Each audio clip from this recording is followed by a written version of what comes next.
Hello friends and welcome to another video from DBOS Talks. If you haven't subscribed yet, please click subscribe and click the bell so that you can be notified of new uploads.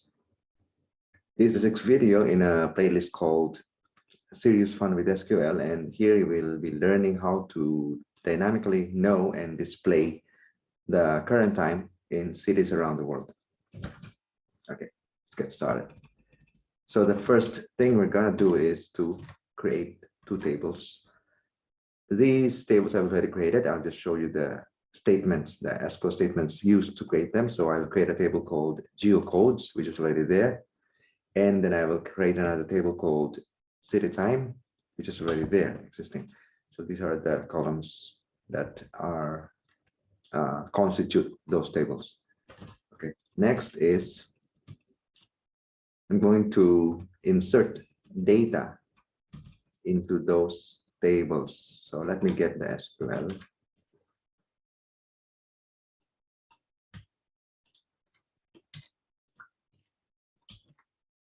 So I'm going to insert data to those two tables. First is to the table called geocodes, meaning geographical codes. So it will have columns like city code, city name, continent code, continent name, and these are the values. And then if I scroll further down, I will also be inserting these other records of some country information. Okay, and city time. In the city time table, I'll be inserting the city code, the country code to which it belongs, and the continent code.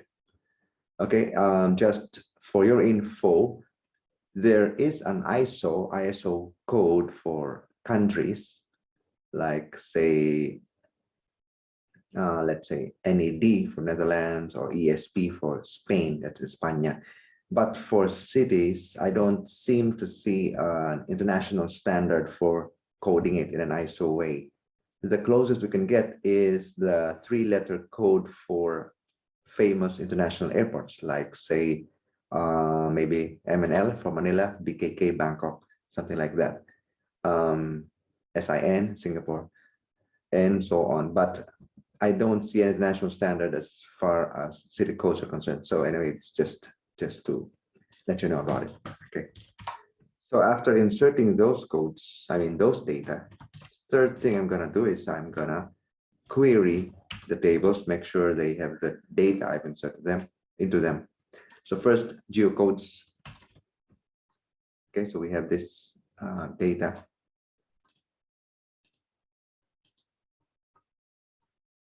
And then I will query the table called city time. So in the city time table, what you have is the UTC. I forgot what it means actually. The more popular one is UTC is Coordinated Universal Time. I don't know why it's called UTC instead of CTU, but it's similar to GMT, but not so, because they are off by maybe 1 hour. I'm not sure, but anyway, it's UTC, Coordinated Universal Time. It's a way to identify, or I mean, determine the time in any city around the world based on some reference place. Okay, so if you look at the UTC table, at the UTC column, it has numeric values, which are integer whole number. And it could be a 0, which is like a reference point. And then you have a plus, positive value, or a negative value. Using this UTC values, we'll be able to derive the time in any city around the world. Okay, so these are the contents of the table called city time.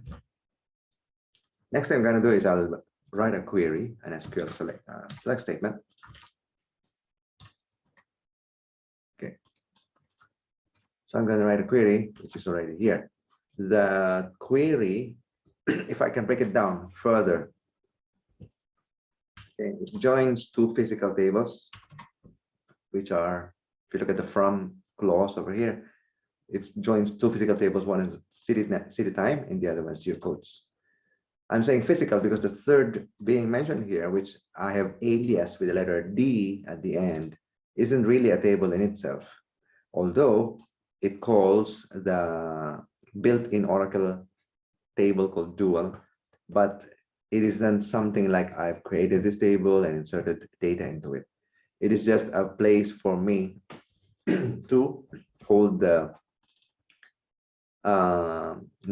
value of this input parameter, which I am calling P underscore location code. In Oracle, if you see this ampersand sign, it is telling Oracle, the Oracle engine, that it will prompt the user for this value. So you will see this once I run the query. So the first is joining two tables, which we have created and inserted tables into earlier. And then I'm joining those two tables based on the city code. And then I have this condition, meaning this select statement, once you execute it, it will accept two kinds of input. It could be a continent code, continent like Asia, Europe, Africa. But to save effort, instead of typing the whole continent, I'm just allowing it to let the user enter even just two characters, two letters of the first two letters of the continent name. If it's Asia, then it's AS. If it's America, it's AM, and so on. And so that's one. Or there's an or here. It could also accept a city code. Again, to save your effort, it will accept you entering the first three letters only. I mean, not first three letters, but three letters of a coded city code. I mean, a city code, basically. Okay, so that's the logic. And then let's see how it works. So another thing that you have to take note is this. We don't save the time in the tables at all. So we do have a table called city time, which is here, but it doesn't mean we will save the time in that table, because it doesn't make sense, because it is a waste of energy. It is a waste of effort. It defeats the purpose of RDBMS in the first place, of having a database and having SQL logic to make things dynamic on the fly. So instead of saving the time, which is an obvious thing, we would rather save the UTC, okay, because that is fixed, because it's based on a reference place, which is in this case, if you can see London, it's 0. I believe it's because of the GMT also, Greenwich Mean Time, which is based on somewhere in England. Okay, so again, we don't save the time, we save the UTC value of such and such cities. Okay. Now what I'm going to do now is to execute this select statement. So when you do that, because there's an ampersand here where I'm pointing at, it is telling the Oracle engine that it should prompt the user for an input parameter. So like I mentioned, it can accept, let's say, continent name. Now I put in a bit of flexibility in here with the upper function, which I am pointing at. So meaning it can accept lowercase characters in lowercase, uppercase, or even mixed case. So if, let's say, a city, let's say MNL from Manila. So it returns this current time. This is really current as we speak. The time in Manila is this 38. This is the date, 30 April, and this is the time. Okay, if I run this again, so it will again prompt me. Let's just say, let's go to some other continent. No, it's still the same continent, but different city. Let's say Jerusalem. So if you can see, it's a weird case. I've intentionally mixed it. Lowercase j, uppercase e, and lowercase r, just to try to confuse the SQL logic. But again, it's being handled by this upper function.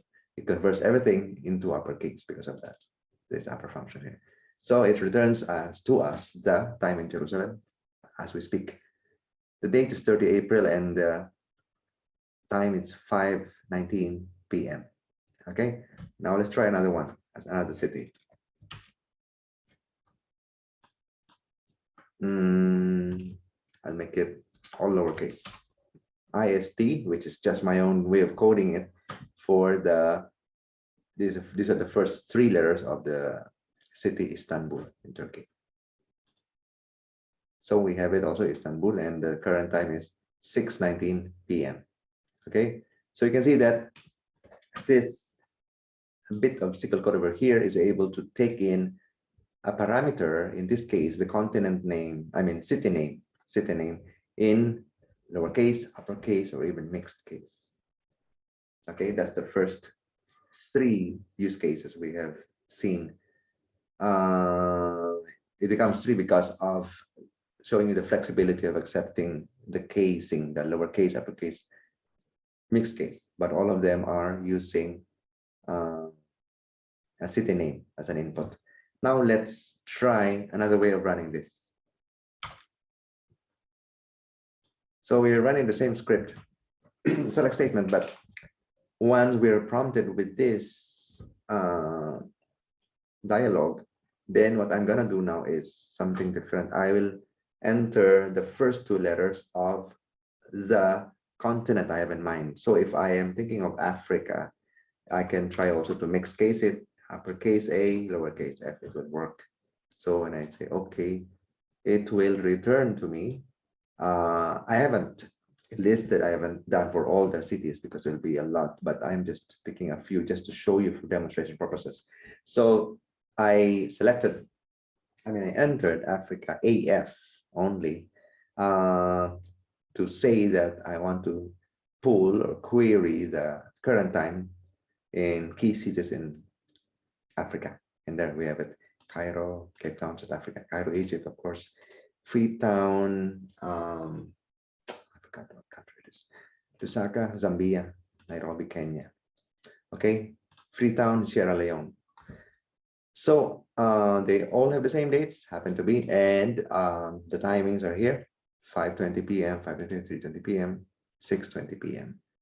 Okay, now if we try this again, again, this is different from the first three examples I've shown, wherein we were inputting the name, the code of the city. Here we're inputting my own code, meaning two-letter code of the continent, So let's try some other thing, maybe Europe. Yeah, first two letters. So again, I'm not displaying everything, just a few for demo purposes. So we have a couple of cities here which definitely, surely belong to Europe: Athens, Greece; Istanbul, Turkey; London, Madrid, Spain; Paris, and Prague. Okay, so and opposite them, for each of those listed cities, we have the current time for those cities: 5:22, 6:22, 3:22, and so on. Okay, if we try to run this again, then I will try something else. Still the continent code. I will try America. Let's say in another mixed case scenario: A, lowercase a, uppercase M. Okay, again, I'm not showing the full list, just for demo purposes, I'm showing a subset of it. So you are seeing American cities, cities in the American continent. So we have Guatemala City, capital of Guatemala; Mexico City, Mexico's capital; New York of USA; Santiago, Chile; Toronto, Canada. So for each of them, I'm also listing the dates, the current date and the current time. Okay. So in this short video, I hope you've seen something new. I called it global, what have I called this video? World clock. So with a simple, short and sweet select statement like this, you're able to display as you wish the current time in any city around the world. It may not be any city, but any city that is wherein we know the UTC of that city. Okay, if you've seen if you roll back to the